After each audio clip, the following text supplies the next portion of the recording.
नमस्कार दोस्तों, मैं हूं महेंद्र दोगने, मोटिवेशनल स्पीकर और लाइफ कोच। और आज हम जानने वाले हैं 10 ऐसे लॉ ऑफ कर्मा जो कि इस यूनिवर्स में हमेशा के लिए थे, है और हमेशा के लिए रहेंगे। और यदि आप इन लॉस के बारे में जानते हैं, इन नियमों के बारे में जानते हैं, तो आपका जीवन आप बहुत ही आसानी से और अच्छे तरीके से गुजार सकते हैं। क्योंकि आपसे यदि गलती हो रही है तो आपको पता होगा कि यह गलती है और इसका रिजल्ट आगे ये होने वाला है। और यदि आप इन गलतियों को ना करें तो आपका जीवन बहुत ज्यादा बेहतर हो सकता है। इसलिए हर एक लॉ को, हर एक नियम को बहुत ही बारीकी से और ध्यान से सुनिएगा, लिखने की और नोट्स बनाने की कोशिश कीजिएगा ताकि आपके जीवन को आप और ज्यादा बेहतर बना सके। तो जानते हैं पहला लॉ। पहला लॉ है द ग्रेट लॉ। जो कुछ भी हम इस यूनिवर्स में डालते हैं, देते हैं, वही हमें वापस मिलता है। आपने जरूर सुना होगा कि यदि आप अच्छा करेंगे तो आपके साथ भी अच्छा होगा, यदि आप किसी का बुरा करेंगे तो आपके साथ भी बुरा होगा। और ये क्यों कहा जाता है? क्योंकि इस यूनिवर्स को हम जो कुछ भी देते हैं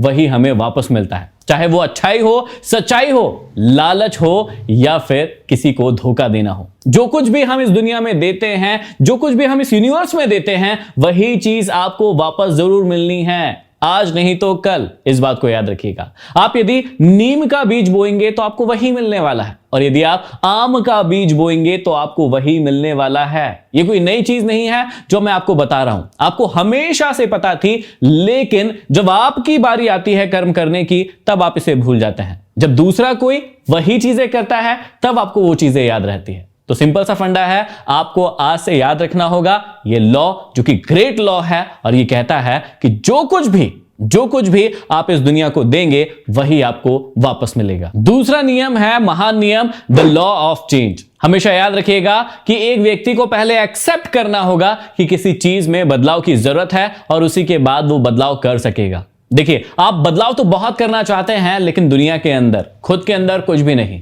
हर व्यक्ति चाहता है कि पूरी दुनिया सुधर जाए, पूरी दुनिया अच्छी हो जाए, लेकिन वो खुद बदलना नहीं चाहता है। हमेशा याद रखिएगा कि दूसरा नियम हमें समझाता है कि सबसे पहले आपको बदलाव करना है, इस बात को मानना होगा, एक्सेप्ट करना होगा, चाहे वो दुनिया के अंदर हो या फिर खुद के अंदर। और मैं हमेशा आपको समझाता हूं कि दुनिया को बदलने से अच्छा है सबसे पहले आप खुद को बदल लें, क्योंकि खुद को बदलने से ही दुनिया को बदलने की शुरुआत होती है। और यदि आपको खुद को बदलना है तो पहले आपको यह अपने आप को बताना होगा कि आपको बदलने की जरूरत है। यदि आप सुबह टाइम पर नहीं उठ रहे हैं तो आपको पता होना चाहिए, आपको खुद के बारे में जानना चाहिए कि आपको इस चीज को बदलने की जरूरत है। यदि आप पढ़ाई नहीं कर रहे हैं, मेहनत नहीं कर रहे हैं, मक्कारी कर रहे हैं, काम चोरी कर रहे हैं, तो आपको बहुत अच्छे से पता होना चाहिए कि आपको इन चीजों को बदलने की जरूरत है। इसका मतलब ये नियम आपको समझाता है कि यदि किसी भी व्यक्ति को किसी भी प्रकार के बदलाव की जरूरत है या बदलाव करना है तो पहले उसे ये मानना होगा कि बदलाव होना जरूरी है। तो यदि दूसरे नियम में आपको लगता है कि आपके अंदर कोई चीज ऐसी है जो कि अभी इसी वक्त बदलने की जरूरत है,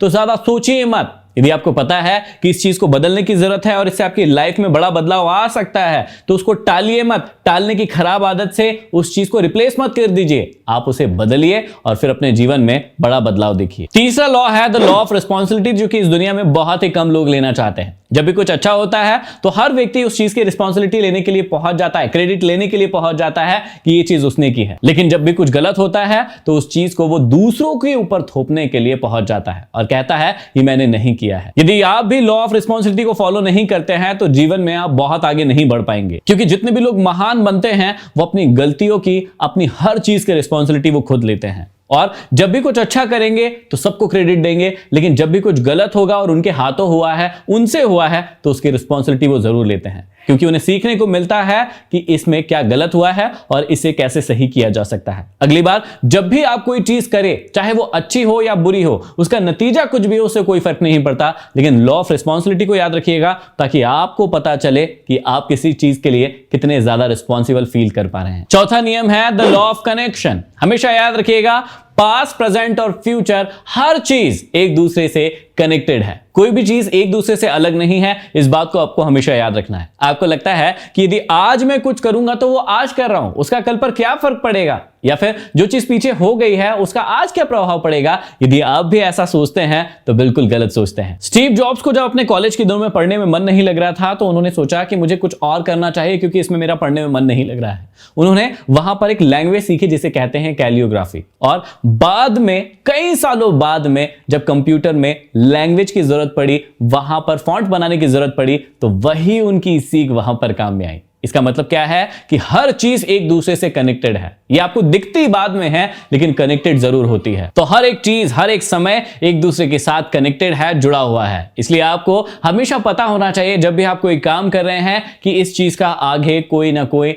कनेक्शन या लिंक जरूर हो सकता है। आज आपके साथ कुछ बुरा हो रहा है, आपको बुरा लग रहा है, लेकिन आगे आपको पता चल सकता है कि ये चीज आपके लिए बहुत ज्यादा अच्छी थी, क्योंकि यदि वो नहीं हुई होती तो शायद आप लाइफ के इस मुकाम पर या इस मोड़ पर नहीं हुए होते हैं। लेकिन यहां पर एक बात जानने की जरूरत है कि आपको अच्छे कर्मों का सहारा लेना होगा। यदि आप बुरे कर्मों में सेम सोचेंगे तो ऐसा नहीं होगा। यदि आप किसी का बुरा कर रहे हैं, बुरा सोच रहे हैं, और फिर आप सोच रहे हैं कि आगे आपके साथ अच्छा होगा, तो ऐसा नहीं है। आपको अपने सही कर्मों को पहचानना होगा, उन्हें करना होगा, उन्हें करते रहना होगा, और बाद में आप पाएंगे कि आपके जीवन में एक बड़ा बदलाव आएगा। अगला नियम है द लॉ ऑफ फोकस। हमेशा याद रखिएगा कि आप दो चीजों पर सेम टाइम में फोकस नहीं कर सकते हैं। कई लोग मल्टीटास्कर बनने की बहुत ज्यादा कोशिश करते हैं और सोचते हैं कि मैं ये भी कर लूंगा, वो भी कर लूंगा, हर चीज एक साथ कर लूंगा। लेकिन हमेशा याद रखिएगा कि आपका फोकस एक बार में एक चीज पर ही हो सकता है। आप मल्टीपल चीजों पे, मल्टीपल कामों में एक साथ फोकस नहीं कर सकते हैं। कभी कभी आपने भी महसूस किया होगा कि जब आप पढ़ाई करते हैं तो सेम टाइम पर कुछ खा भी रहे होते हैं, फोन भी चला रहे होते हैं,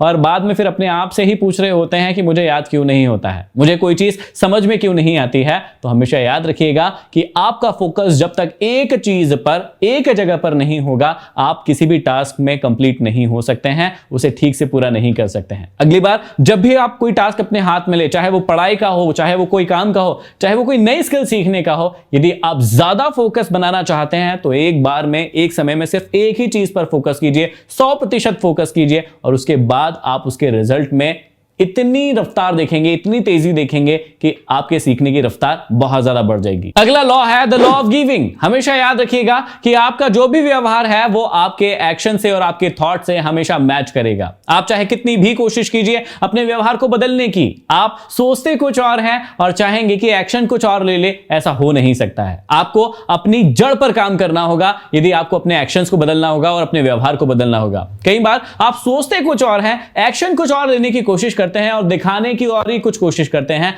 लेकिन ऐसा जीवन में पॉसिबल नहीं है। जो कुछ आप यहां सोचते हैं वो आपके यहां पर अपने आप दिखेगा, चाहे आप यहां से कुछ भी बोले। कई बार लोग झूठ भी बोलने की बहुत ज्यादा कोशिश करते हैं, जबकि उनके अंदर शैतानी चलती रहती है, उनके अंदर किसी के लिए बुरी नीयत चलती रहती है। लेकिन क्या आपको लगता है कि वो सही एक्शन ले पाएंगे? बिल्कुल भी नहीं। इसलिए कहते हैं कि यदि आप अच्छी सोच रखते हैं तो वैसा ही आप कर्म करते हैं और वैसा ही आप लोगों के सामने दिखते हैं। इसलिए जैसा यहां सोच रहे हैं वैसा यहां से बोलेंगे और वैसा ही आप अपने कर्मों में लेकर आएंगे, तो वैसा ही आपका जीवन होगा। लेकिन यदि आप यहां से गलत सोच रहे हैं और यहां पर कुछ और बताने की कोशिश कर रहे हैं तो वैसा हो नहीं पाता है। इसलिए अपने बेसिक नियमों पर काम कीजिए, अपनी जड़ को ठीक कीजिए, अपनी सोच को सुधारिए, आपका जीवन अपने आप सुधर जाएगा। अगला नियम है द लॉ ऑफ चेंज। हमेशा याद रखिएगा कि इतिहास अपने आप को हमेशा तब तक दोहराता रहेगा जब तक कि आप उससे सीखते नहीं हैं और उस चीज में सुधार नहीं लाते हैं। आप देखिए, इस चीज को छोटी छोटी सी चीजों में ही आप अप्लाई कर सकते हैं। आपके जीवन में कई बार आप बहुत बड़े बड़े बदलाव करने की कोशिश करते हैं लेकिन हो नहीं पाते हैं। क्यों?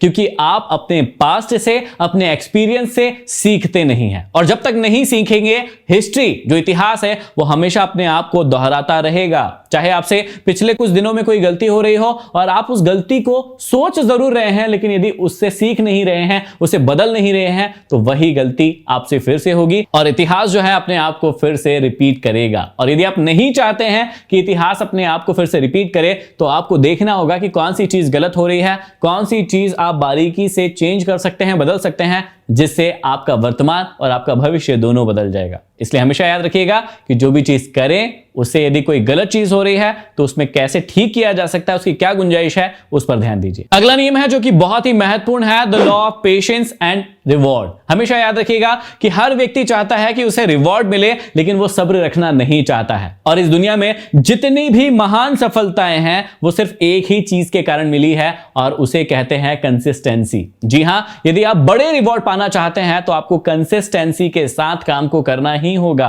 एक दिन में किसी भी काम को आप सफल नहीं हो सकते हैं। सिर्फ एक बार किसी भी काम को करके आप सफल नहीं हो सकते हैं। आप खुद याद कीजिए कि जब आप साइकिल चलाना सीख रहे थे तो कितनी बार आप गिरे होंगे, कितनी बार आप फिर से उठे होंगे और फिर से आपने साइकिल चलाई होगी। या फिर रोटी बनाना का है एग्जांपल ले लीजिए। जितनी में महिलाएं होती है कि आपसे पहले दिन में ही गोल रोटी बन गई थी? नहीं बनी थी। आपने क्या किया था?